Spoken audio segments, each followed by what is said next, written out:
Well, to say the least, it's been a grind from the Sun Belt tournament all the way through this weekend, and then you look up and now you got the dubious pleasure of going on to LSU, playing one of the toughest places there is to play in America. So, but we're gonna keep at what we've been able to do, and that's try to just keep the game slow to the best of our ability. Really proud of these guys and where we're at and where we're headed and what we get the opportunity to do. We've always talked about it. There's two different kind of players. One player that likes to get into the arena for the attention that it brings him, and another player that likes to get in the arena to compete and throw down. This team has gone to that kind of team where they want to get into the arena to compete. So that's a good compliment to them. And we'll give them today off. They're off completely today. Kind of rest and decompress. It's been a grind. We were at the conference tournament from Monday through Sunday, having to win 5 straight to get through that thing. Got back real late and then turned around and took off Wednesday. We've been in Houston from Wednesday to Sunday. Got back late last night around 10:30.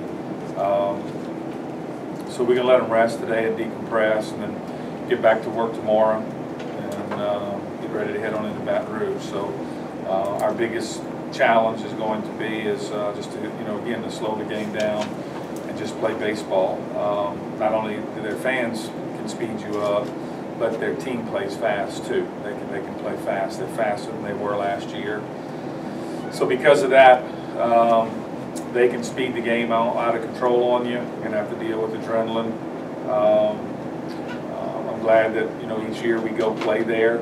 Even though this year we win the Wally Palmer Classic, but we always try to go there once a year and play for that reason. We threw a lot of arms, 1 inning or 2 innings when we were there to try to get them a taste and a sense a little bit for what we felt we might have to go back into, because we thought we definitely knew our regional and super was going to be on the road.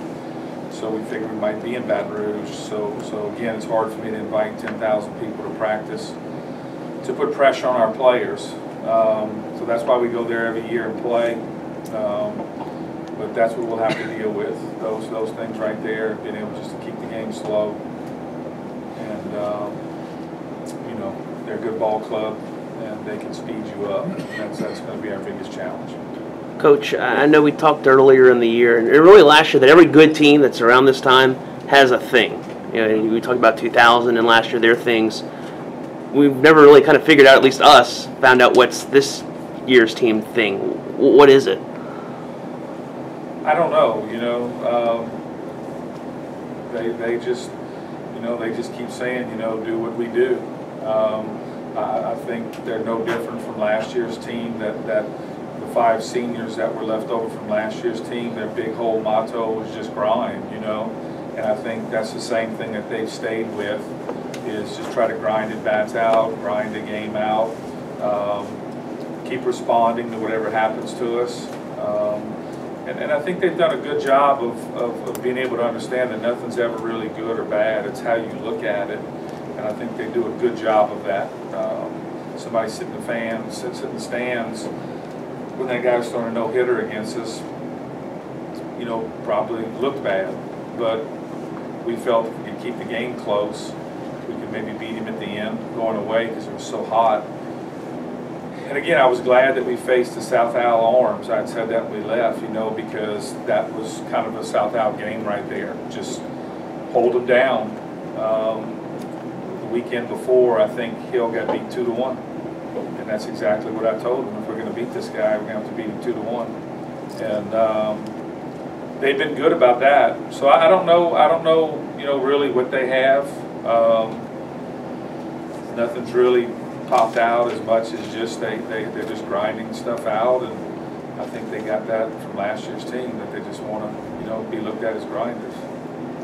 Coach, I know you've obviously had a mission this weekend, but do you think there'll ever be a point where you're just watching and taking a moment to enjoy watching 2 great shortstops on the field at the same time? Oh, there's no doubt. I mean, both those guys mean so much to their teams, and they both do things a little differently. You can appreciate both of them, you can't make, ours theirs or theirs ours. They're both, each individual players.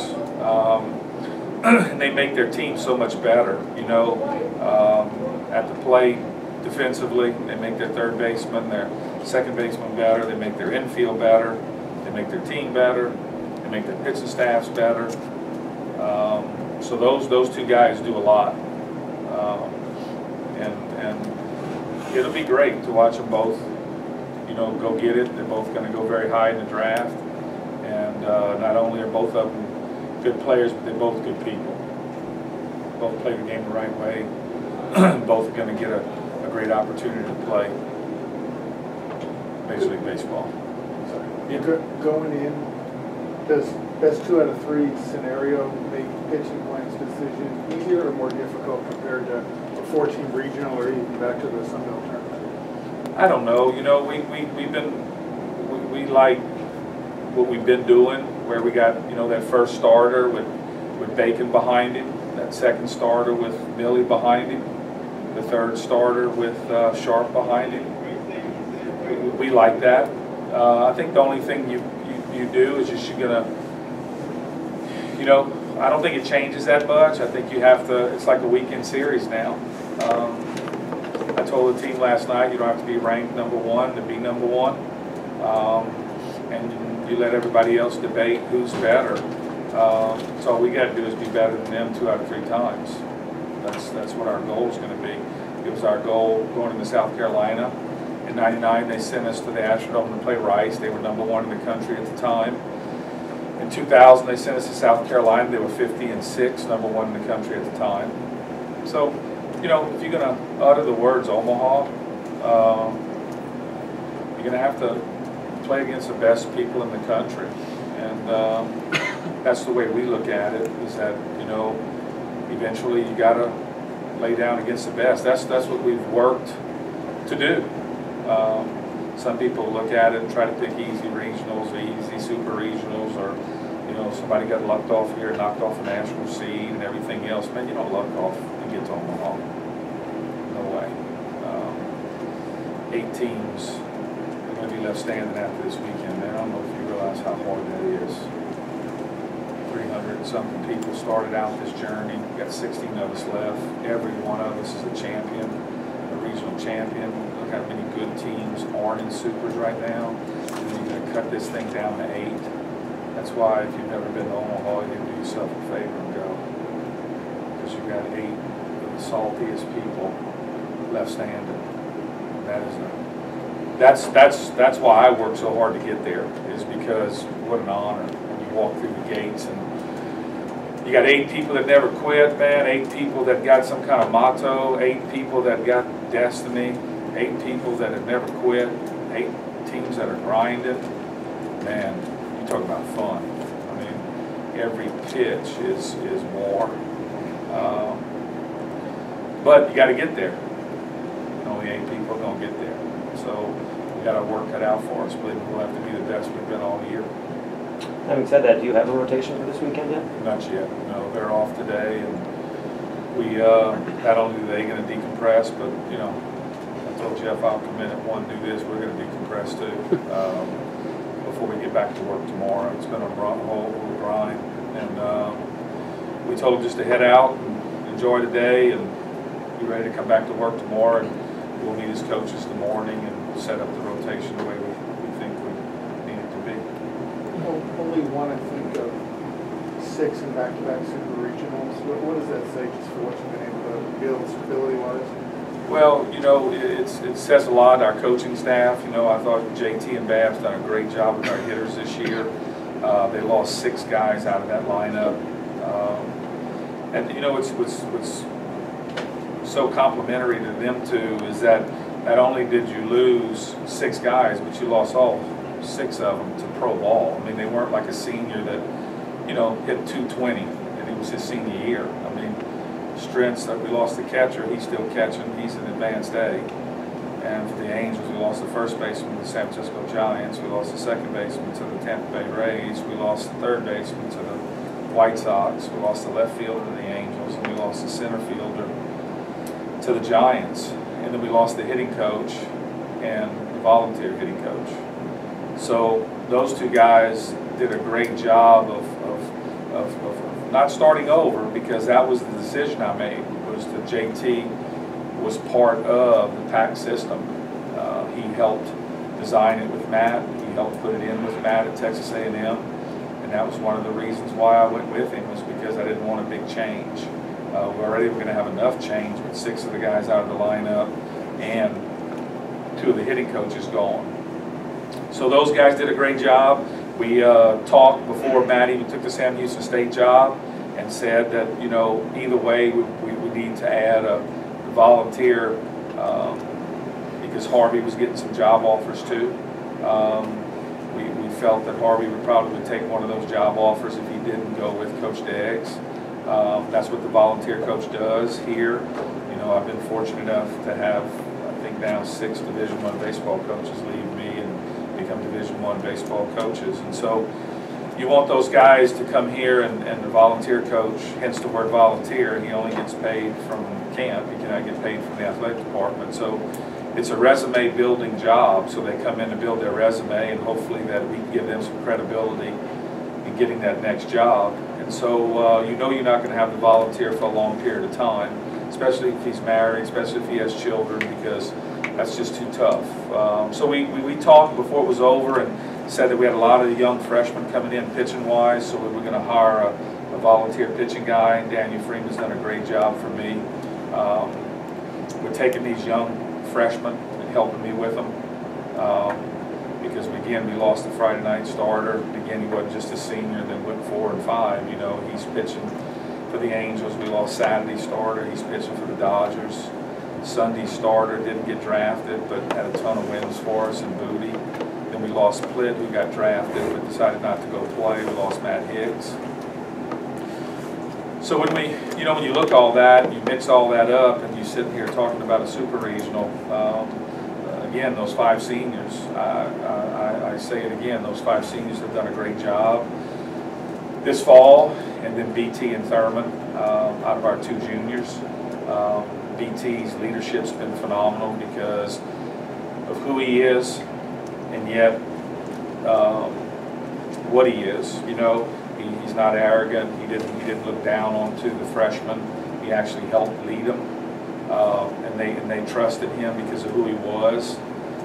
And then Thurman behind the plate, helping us with the pitching staff. Man, he's been outstanding. So, you know, we're very fortunate. You know, it's amazing what you can do with leadership. They understand that they've got to give up to go up, and become not just leaders, but servant leaders throughout the season, getting off the results, starting to play for each other. When you do that, man, team chemistry and leadership, I said it, Houston can make an average team great. It can make a great team just average. The leadership and compete on this team has turned an average team into a great team. And so, but again, we still, you know, we'll enjoy it. We told them we'll enjoy this all the way back from Houston on the bus ride. Once we get off the bus, you know, it's time for us to go back to work. So that's what we'll do tomorrow, is go back to work. What did you learn from both, even back the 99-2000 Super Regionals and the Ole Miss Super Regional that you can draw from now? Well, you know, the big thing I think that helped me coming out of last season to this season was that in 2000, making it to Omaha, or 99 and 2000, having that run with that team, the next year we came back and tried to make that team last year's team. I think the one good thing we did this year was we never referred back to last year at all with this team. We let them be them. We wanted to get out from underneath that coverage. I think I made a bad mistake in 2001, first time going to Omaha and everything. You know, first week of practice, guy ran out there with blonde hair. You know, I mean, that's not what got us to Omaha. You know, I mean, they dyed their hair blonde, but that's not what got us to Omaha. And so we put a lot of pressure on that team. I think unnecessary pressure to try to be something that maybe they couldn't be. And this year, what we decided to do was stay with our original goal: 40 wins, a conference championship or a conference tournament championship, and get to a regional. And then from there, you got to have a little bit of luck on your side. I mean, it's look how many times Mike Bianca has tried to get to Omaha and just pushed through last year. I mean, it's not an easy thing to do. You're fighting the best people in the country. You got to have a lot of things go right, especially when you're on the road. And you know, we either didn't make a pitch here when we needed to, or they got a timely hit there. Ole Miss did when we didn't. So that's what it all hinges on now. You know, it's two good teams playing, and it's all you want to do is try not to give anything away. You know, get rid of the free bases. You look last night. I think North Carolina, I think, is winning what 8-1. I think in the 8th inning. And then the moment gets big for them, and all of a sudden TCU comes back and beats them. 6 outs to go to get to a super. Man, this is hard. When momentum changes on you, you got to be able to hold the momentum down, not let the moment get too big, and that's what's going to be our challenge because of where we're going to play. Is it a misnomer now that you refer to the freshmen, the pitching freshmen, because you know, now they've all gotten a dozen starts, they're thrown in such pressure situations? Yeah, but out of fairness to them, they're still freshmen. Because every next step is a new challenge for them being a freshman. You know, first it was opening day, then it was the season, then it was a 3-game series challenge, then it was getting on a plane and fighting the travel that you don't fight in high school, then the ups and the downs, then role reversals. You're going to go to here now, you're going to pitch here now, you're going to be moved to here now, you're not going to pitch right now. And then getting into the conference tournament was new for them, because now if you lose, you go home. All year in 3-game series, you know you were pitching next weekend. But when you get in the conference tournament setting, you lose, you go home. Then we had to see how they were going to react to a regional on the road. And now we're going to have to see how they react to LSU in the Super Regional. And, you know, from there, maybe we can stop calling them freshmen when we get to Omaha. We're fortunate enough to do that, but right now they're still freshmen. You mentioned the players dealing with the grind. When you look at having a leadoff hitter, 3-hole hitter, or maybe cleanup, they're able to put the ball in play and move runners or way down a sack bunt. Does that kind of help you get through the grind by giving you some flexibility and options? Oh, there's no doubt. I mean, you know, when we kind of got a little cold, you know, we sat and we hit, and we struck out, the runner was still at first. And you got to get bases. You got to get bases off outs. You got to move runners if you can. It's what made South Alabama so good. When we met them in the conference tournament or that weekend series here, they had advanced 100 more runners than we had. So that's huge, because if you advance in runners, every time you get a hit, you're going to score a run. And so no, you're right. When our All-American can look in, we ask him to sack, and he doesn't, you know, palm you. And that just tells you that he's not hung up on results. He'll do what he needs to do to help the team win. And when we give somebody a squeeze, you know, I've had some bad teams where we put the squeeze on, and the guy shook his head, you know, a 180 hitter. I mean, what do you expect? I mean, they let you hit 180. But that's what makes a bad team, is that they hung up on them, they hung up on their results. But if you give BT the squeeze, you give BT the sack bunt, you don't see his body language change. And that's big when you can do that, because again, like you said, it gives you options throughout the ball game. I've always said this: we might not be able to hit you, but we should be able to hit and run you, we should be able to bunt you, and we should be able to squeeze you. Those are the 3 things I think you can do. And that kind of guy that was throwing against us that night, that lefty from Houston, if we just sat and hit the whole game, I don't think we scored a run. It was the hit and run that we put on. We didn't execute it, but we got to second base on it. And by doing that, it changed the complexion of the game a little bit. And then we were able to squeeze and again, execute those things. The guys have been really good down the stretch on executing squeezes, executing bunts, and I think and hitting deep in counts. The bottom of the order has gotten really good at hitting deep in counts. When we were going bad, I guarantee you we had some 6, 7, 8 pitch innings at the bottom of our order. And when you got the heat working like it is now, of course, there will be some night games, but especially that conference tournament or this weekend, that turf was so hot.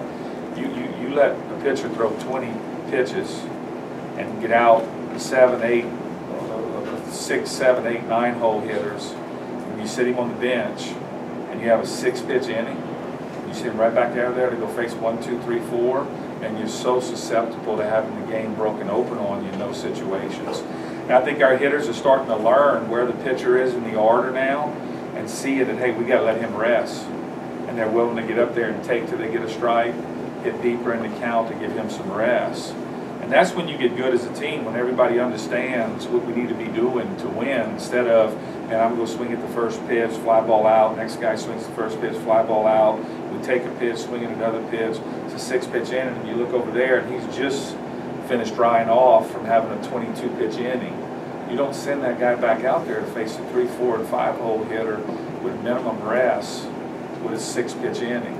And so now we're kind of all on the same page. And I think that's what's made us better in the conference tournament till now. We'll have to do that again this weekend to be successful because, you know, they're going to be stingy. They're very good defensively. They cover the outfield really good. The shortstop covers from, you know, left field to right field. The outfielders are good. They're going to take base hits away from you. They're going to be stingy. And we're going to have to try to match it with pitching and defense. It will be more of a challenge for us because the pitching and defense that we've been doing, we're teams that, you know, aren't as fast as them. They don't steal as many bases as them. These guys can play the game, they can speed the game up, and then you're going to have to deal with the crowd, and you're going to have to deal with adrenaline. They can adrenalize their players, and when that happens, boy, you gotta slow the game down, man. You can't let, like I said before, your pet monkey turn into King Kong. You gotta keep him small, and that's what they do to you. And so this will be the biggest challenge, I think. There wasn't a ton of people in Troy, not to be disrespectful to the tournament, but there just wasn't. There wasn't a ton of people this weekend. I mean, we had more fans almost than everybody else. That's not going to happen this weekend. We will get 600 people in there, though. 600 people in red. We'll need all 600 of them, that's for sure. Coach, mentioning JT, in the fall, what type of transition did you have? And also, too, how him and Deggs may be one and the same, and also how are they a little bit different? Well, their message is the same. The delivery is way different. So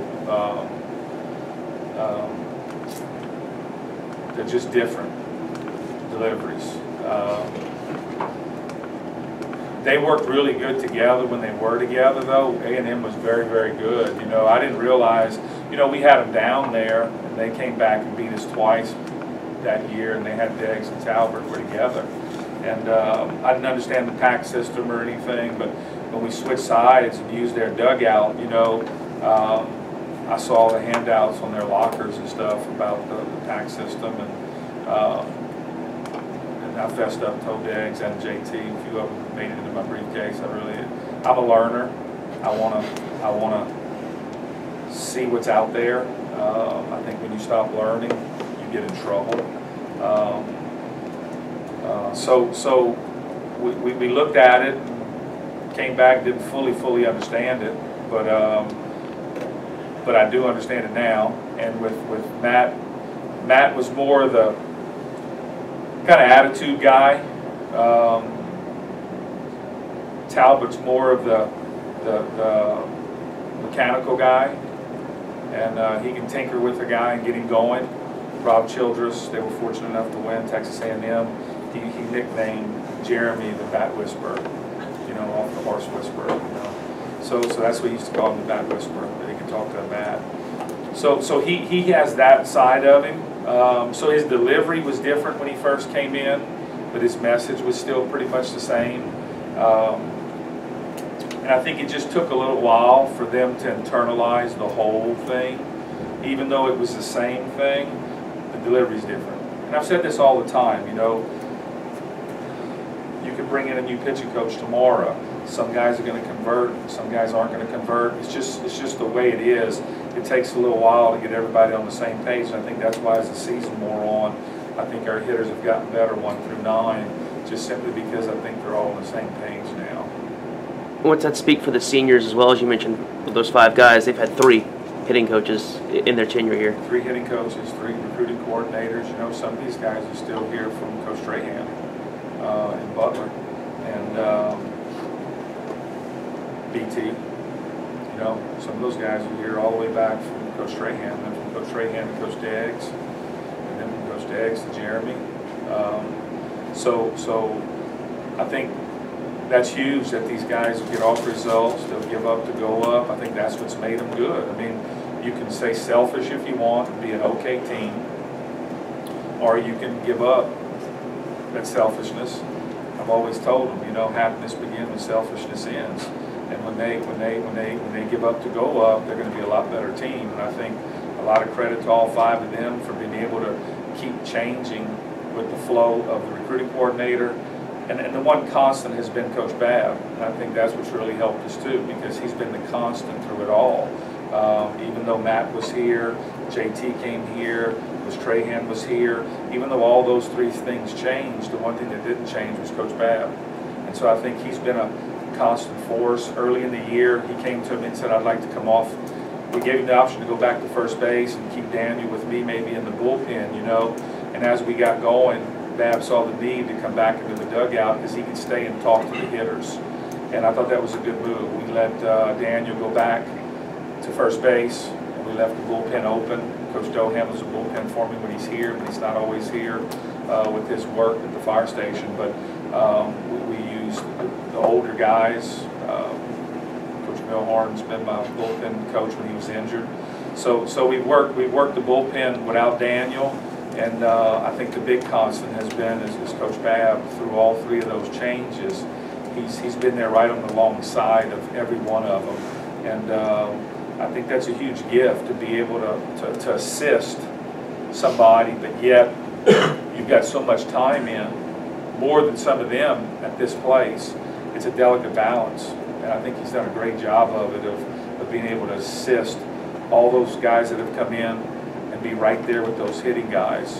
And I think him coming back in the dugout has also really helped our hitters too. Speaking of Coach Milhorn, you talk about destiny this past weekend with him, and is it almost kind of fitting, probably arguably his best performance with you guys was at LSU last year? Yes. And here he'll probably have an opportunity once again. He will. He'll be a factor. And I'm glad for him because, you know, he had it so tough and worked through all that after last season and came back and then, you know, got going again and then got hit with another injury again. And but his approach to going down to the bullpen and helping us, you know, was valuable. He didn't just sit on the bench and pout because he had an injury. Brian Davis did a great job. You know, those trainers, they go hitting too, but he did a great job with Milhorn and working him back up to get ready to go again. And Milhorn could have said, you know what, man, I'm a senior. You know, this is enough. I tried enough, you know. But he never took that mentality. He kept working while he waited. And again, I think the game of baseball is just paying him back. What do you remember about that game for him specifically last year? Well, he threw strikes. He competed, and he put in the pitching system. He pitched according to the system and didn't second guess it because of the crowd or the guy standing at the plate. You know, you can't let all the peripheral get involved. You know what I'm saying? If you're called on to throw a changeup, you can't get to the point you say, well, if I hang this, he can hit it out. You know, I mean, you'll never throw a good changeup under those conditions. And that's what happens to pitchers sometimes in these type of conditions. They'll talk themselves away from their system. And I was glad to hear Demo say in the press conference yesterday that he was shaking Thurm and going on to something else, you know. And I went out to the mound, and me and Thurm and Kevin Giller were talking, and Evan looks up at him and says, hey, let's start doubling up on sliders when I miss with a fastball. Man, that's music to my ears to hear a freshman talk like that, you know. So you got 2 freshmen right there. Not shaking off Thurm, because we talk to Thurm all the time. This is not a dictatorship, okay? I'm allowing you to call the game. I could be the dictator, but this is not a dictatorship. So if one of these freshmen shake, you don't take it personal. I'm not going to take it personal if he shakes the pitch. I call in, and so it's good to hear the freshmen talk like that, because I've always said this: when a freshman can shake me, 29 years of experience, or a very good catcher like Thurman, and then have a real reason for it. You know what I'm saying? Then we're starting to get into more of a veteran type pitcher. He's not second guessing the coach. He's not second guessing Thurman. What he's doing is he's starting to learn. He's starting to learn why. And that's when they can get really good. And that's why I let this system be the way it is, because they will, you know, make better decisions under duress if they're allowed to make decisions throughout the year. And I know there are times they make a decision early in the year that you look at yourself and go, what was that? But if you allow them to do it, down the road when it gets into some troubled time, you know, he finished the last hit of the game on a fastball when off speed was called. And his reasoning was, the reason he should was because, you know, he felt that they were better hitters on off speed, sitting back and trying to use the other side of the field, so he wanted to go hard. He went with his gut, he elevated the fastball and threw it by the kid. So that's good when you start to see them shake and give you the reason why they did it. Earlier this year, I know you talked a little bit about how y'all lost some arrogance last year. Good arrogance. Yes. Do you feel like that's coming back? Well, you know, every team is different. The big thing I think this team has is they have their own arrogance, if you will. You know, Jason Mike's was very evident. You can see it at BP. These guys have more of a little bit more of a quiet, I guess, demeanor amongst themselves, because they're all different personalities. That's what gives your team different things, is the personality of the player. Mike's personality and Jason's personality is way different from Shug's and Powell's and Davis's. Theirs are a little bit more, you know, cut up, loose, which I think's been good for the freshmen. With Jace and Mike, I don't know if a few of these freshmen wouldn't be dead. Their push is really hard, which is good. It worked for last year. Ryan Wilson was like that, you know. They were some very tough and intense guys, and I think they would have. It didn't mean that's bad. It doesn't mean that they wouldn't have been good this year, as much as it's kind of good how those guys moved into pro ball, and then the second set of seniors now, they didn't have to do a lot last year. Their leadership approach, because everybody's leadership approach is different, and theirs was real conducive for the freshmen. And so I do believe they have inner arrogance. I do believe they believe in themselves. But I don't think theirs is as outwardly, maybe, as a couple of the guys from last year's team, if that makes any sense. Coach, I know pitching and defense is the crux of everything, but how was the offense able to actually get through the regional with hitting the way they did? What were they able to do to well, I think we got through it, really, if you tear it all down. You know, first game, I think the moment got a little too big for Rice. They started walking people. The hitters did a good job. Babb started making them force take. He was force taking them at the end of the game. And their plan, they were throwing very good sliders right off the plate, very good fastballs elevated on us in that what I call that pitcher's pitch zone. And it looks good enough maybe to go get, but at the last second it's going to be for a ball. And they had been successful with it throughout the whole ball game, but we weren't force taken throughout the whole ball game. And then right at the end, Babb started to put the force take on them, and that's his years of experience. They also know our pitching system, and I think it helps as the hitting coaches, because if I'm going to get free swingers, we're going to start throwing what we call miss pitches. These are pitches just right off the plate. And so Babb kind of just reversed it. He started force taking the hitters, and again, I think that's where we have come from the first part of the year. You'd have gave a couple of those guys at the bottom of the order the take, they take it personal. Now when you give them the take, they understand what we're doing. And that is a big difference in a hitter's psyche. And then we got that strategic hit, I think, by Powell, that strategic hit by Davis, just enough to keep the inning going. And again, the moment got too big for him. That's the key to this game, is you can't let the moment get too big. It is what it is. I mean, I understand the bases were loaded when I brought Demo in, but as I told him on the mound, I told the guys on the mound, you know, this is not good or bad. It's how we proceed it. If we strike this guy out and get a ground ball, we can get out of this with nothing. If we get the ground ball double play now, and then the fly ball or the strikeout, we can get out of here with one. Or we can let the moment be too big and let them take the game over right here. I don't know which way it's going to go. I really don't. The only thing I go out to try to do is control the way they think. Because if they're thinking this is bad, it's over. I mean, it's over. You got to go out there. And that's why I strategically try to go out every time I feel the sense momentum. And the tough weekend is I can only make 3 trips. You know, so Thurman has to be good at it. You know, they need to learn and sense when something's turning and slow the game down. And Debo was able to go out there and keep the game slow. And when you can do that, you know, you're so much better. But I thought this weekend in the next game, we didn't hit.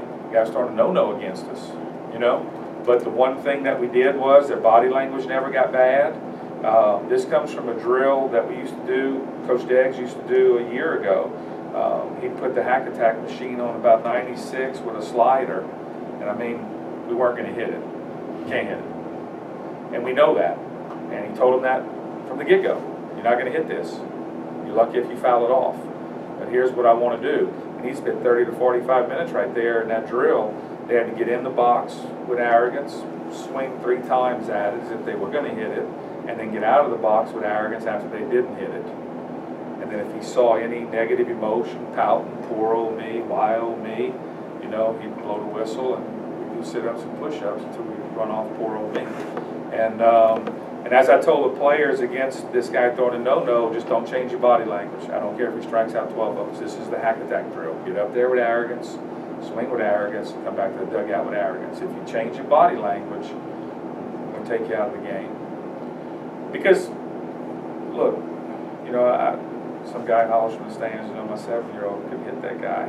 Like, we'll bring him down here. You know, I mean, it's amazing how things change fast, but your fan base. But anyway, this guy was going to be tough. I mean, to hit this guy. I mean, he was good, really good. And the only thing you can do in something like that, I'm telling you, is to grin and bear it.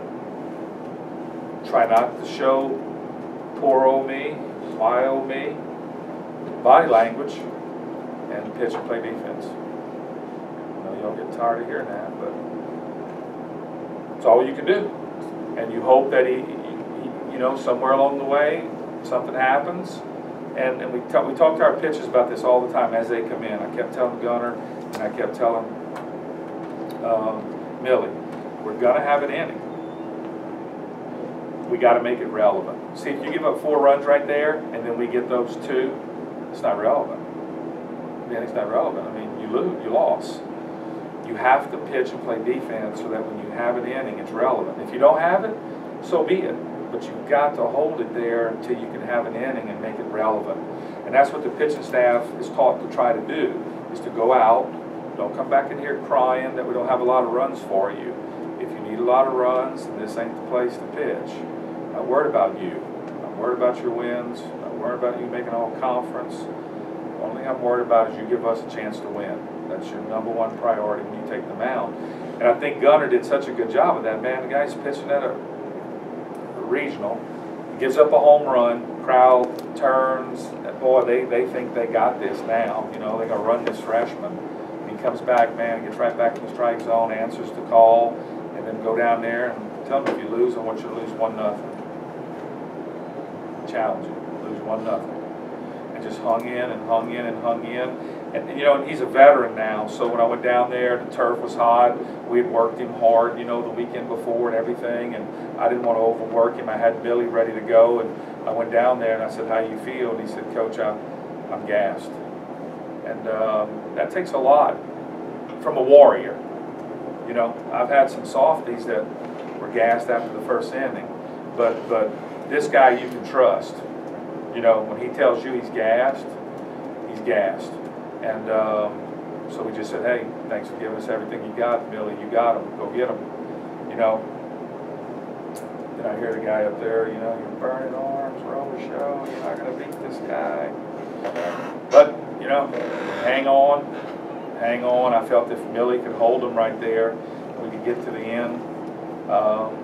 You know, we could do something because he was going to eventually.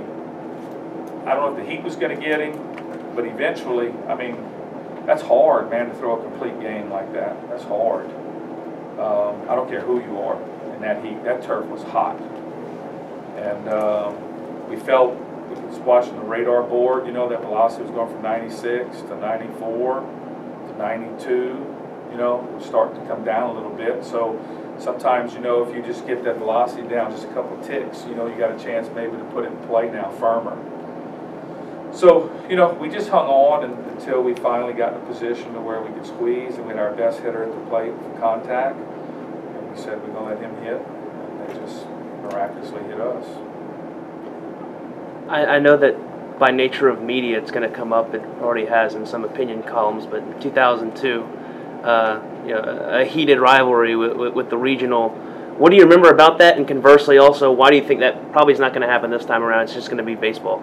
Well, I think, one, hopefully we've all learned a lesson from that. We are two higher institutions of learning. So we should be able to learn from it. A lot of that, too, is you players. You know, I mean, you every coach will tell you, from Coach Maneri to myself to any coaches, you get certain guys can bring it up a level. But I think their team plays with class. We're going to go down there and play with class. I've told our players 1,000 times. You know, the difference between class and ass is 2 letters. And you know, we're going to keep the C and the L in it all weekend and just play good quality baseball. I mean, that's what I think Paul and them are going to do. And the pass is the pass. I mean, I know we've already prepared our players for it, to not answer questions, to leave it alone when somebody tries to bring it back up. It's a non-issue for us. We believe that we've played this year with class. Well, I think they have. And I think both of us are going to go out there and play really hard. And if it gets to you know, to the edge of the envelope, I know Paul will take care of his guys, and I'll take care of mine, and we'll leave it to playing baseball. We told them that stay off social media. We don't want anything coming out of our camp, that their ball club, and it's an honor and privilege to go down there and play in those conditions. And you know, both teams need to make the state of Louisiana proud by playing good baseball. You talked about draft-wise, you had it all hanging over their heads last year. It's only, for the most part, Trey Hand, but you don't have any worries about him being able to keep it out of his head. No. He's one good thing about him is he's to a point now where, you know, he's probably low first round or you know, about the second round, by the start of the second round, he could be gone. So one good thing about him is he's not shuffling so much. Before the other guys we had so many of them, you know, somebody, you know, calling guys, you know, in a certain round, and had some fishing expeditions going on and everything else. But we had a lot to deal with last year. With BT, he's put himself in a position where he doesn't have a lot to worry about. It's pretty clean cut. And we had so many guys not knowing they're going to go above the 10th, after the 10th, and then people calling and saying, we'll offer you this in the 7th, will you take it? And this and that, and this and that, and this and that. First day, some guys playing that hadn't been drafted yet, and some guys had. So, well, we had a lot to deal with last year. We have a unique business. They can take our players while we're playing, and they can take our incoming recruits.